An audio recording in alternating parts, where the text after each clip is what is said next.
pengusaha ikan betutu Palembang kini mulai tersenyum lega. Setelah 2 tahun terseok akibat pandemi COVID-19, permintaan ikan dari Malaysia dan Singapura kembali melonjak. Ade Hartono, salah seorang pengusaha ikan betutu di kawasan 13 Silir, kini mulai dibanjiri pesanan ikan yang mulai langka tersebut. Sebelum pandemi dalam waktu seminggu bisa 3 kali pengiriman. Namun setelah pandemi merosot tajam, pria yang menggeluti bisnis ikan betutu belasan tahun lalu, sempat pusing akibat terhentinya permintaan akibat sebagian besar negara pembeli locek dulu. Namun sejak bulan ini, bisnis ikan betutu kembali membaik.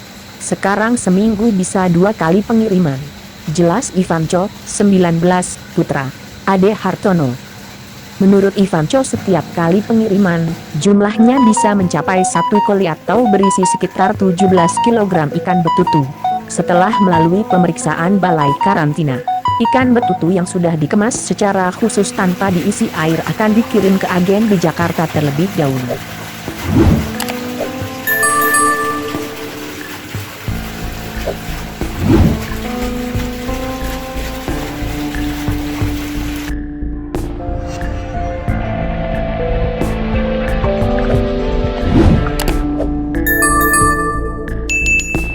Dapatkan berita update dengan mengklik subscribe, lonceng dan berikan komentar.